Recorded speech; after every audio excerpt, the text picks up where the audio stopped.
Next open mic is Mike Perry. Hello, everyone. Can I raise this? Yes, please. You know what I haven't heard tonight is any stories about the holidays. So I'm here to change that.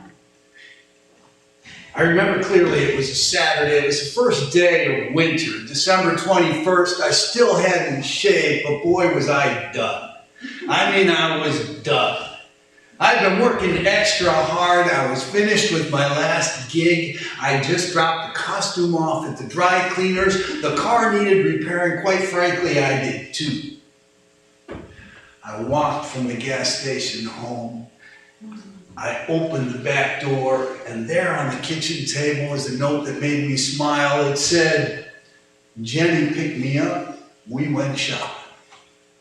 Hallelujah, the house was mine. All I wanted was a bottomless book, maybe a hot cup of tea. All I needed was a day to turn around before the holiday hit me like everyone else. That's what I thought. I almost made it to the chair. The phone rang and I answered it, and on the other end was a voice that started mid-paragraph. "Boy, are we glad you're doing this, Mike. I just called to tell you we're not going to be there when you get there. We'll be delivering the gifts a little later. The three of us will show up and deliver them. I just want to say thanks in advance." "Oh, of course. I was just getting ready to leave," I said. I'm really looking forward to this. I hung up the phone and it dawned on me. I don't know how these things happen, but I had forgotten it. It was today. It was now. It was 11:45. Luckily, Sue had left her car. I got in the car. I hightailed it to the dry cleaners, and as I pulled in, the woman is locking the door. She turned around, took one look at me, and knew exactly what I wanted. She smiled, saying, "Boy, is your timing good." Came out with that Santa Claus costume all ready to go. She said this would have been out of here in about 5 minutes, and I'd have been out of here sooner. I couldn't thank her enough. I threw it in the back of the car. I had the common sense to have grabbed an apple on the way. It was 150 miles to Clarksburg, West Virginia from my house in Pittsburgh, and I was on my way.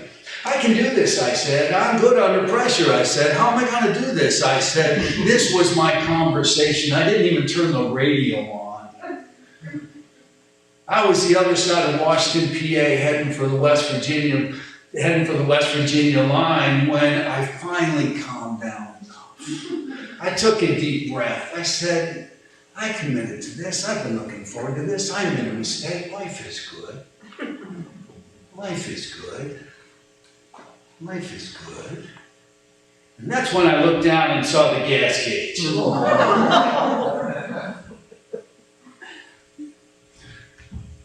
My wife and I think differently. I, for example, like to get gas on the way home. When I start the day, it's got a full tank. My wife, on the other hand, she thinks differently, but well, I wasn't in the mood to do too much for logic there. I thought, I'm out of gas, it's okay. It's okay, I can do this. Life is good. I turned on the radio, John Denver was on. Coincidentally, I hit the West Virginia border. Almost heaven, I thought, as I took the exit. Almost heaven, I thought, as I opened the gas cap. Almost heaven, I thought, as I reached in my pocket and found that my wallet was at home.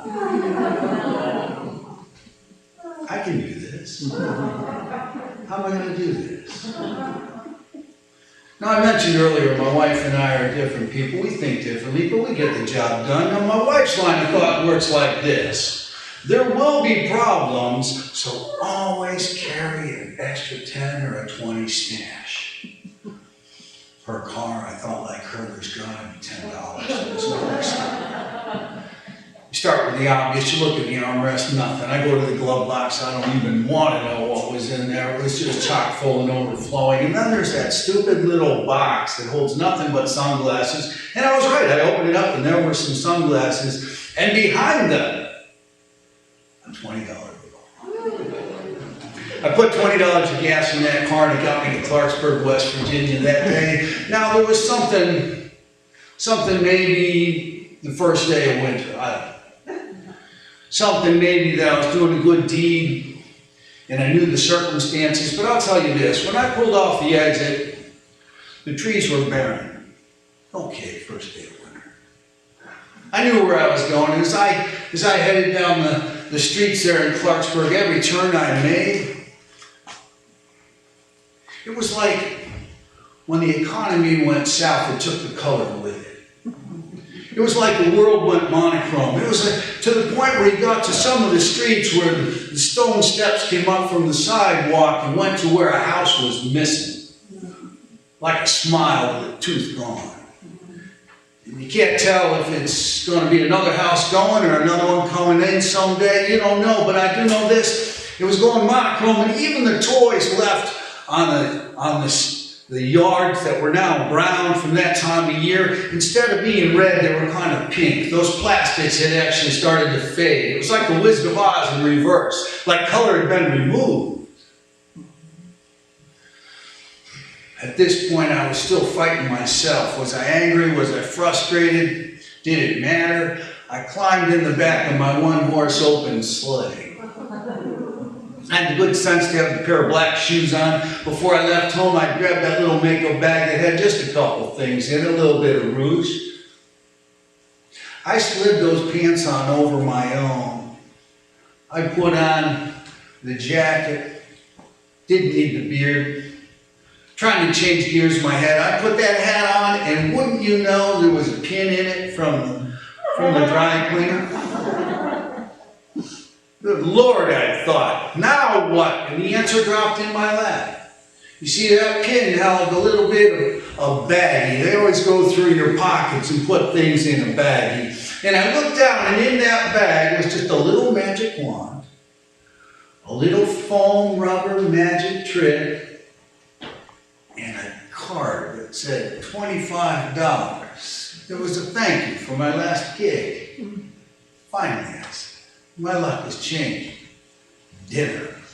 I put that in my pocket, and I took just a moment, something I've just learned to do, and that's where you put everything in a box. Nobody wants to know if you ran out of gas. Quite frankly, nobody cares about your problems, especially ho, ho, ho. That's the man that's supposed to help you out, not the other way around. So as I put a little rouge on my cheeks, looking in my rearview mirror, I had that talk with myself. Michael, you can deal with this later. This is now. I walked across the street. I looked at the church. It had a banner on the front. It said, look to heaven. I looked at the house and I said, look to the bank. These are pragmatic problems. I shook off the attitude. It wasn't appropriate, but I didn't know where to summon what I needed. I looked in the windows and there were the drapes hung like sad eyelids. Showtime, I said. Get it together, Michael, I said. I knocked on the door. It opened like this. There stood a man, a young man with a lined face called Worry. Ho, ho, ho, ho, ho, I said. Hey, Santa. I'm Joe, he said. Chris, you won't believe who's here. Come in, come in. This is my wife, Maria. And he's pulling at the dog who is eager to get at me. I had walked into a Dickens novel. Not a stick of furniture matched. I was the only color in the room. I thought I could see my breath. No, maybe I was inventing that. But there, where a couch should have been, was a hospital bed. And in that hospital bed was a little boy who looked like an old man with a distended stomach. His hair was long gone. His father whispered to me, he said, they let him come home for the holiday. And his mother said he was born in that bed. And I thought, what am I doing here? Oh, I said, I heard you've been good. he sat up like a little Yoda. He looked at me and said, "I knew you would come." Then he got out of bed and he said, "Come." And the dog led us to the kitchen where we sat at the kitchen table with the oven open, giving out the only heat in the room. The adult neighbors were kind of crowded at the doorway. And I pulled out that little magic wand and that little rubber ball. And I made it disappear. I reached up and made it reappear. And I held it to his nose and I said, "You know, Rudolph gets to deliver all presents because he's different." And we talked for a little while. I had nothing to give. All of my toys, all of my things were in my car. All I had was this little wand. And I handed it to him and I said, "Bring this with you. Tell those doctors to work magic." And he touched me on the shoulder and he said, "Magic." And I said, "I think I've been christened."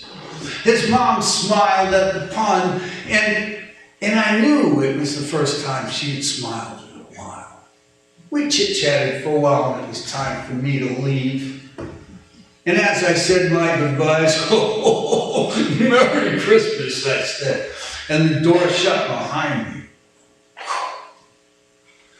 reached in my pocket, pulled out my car keys, and there was that little $25 card.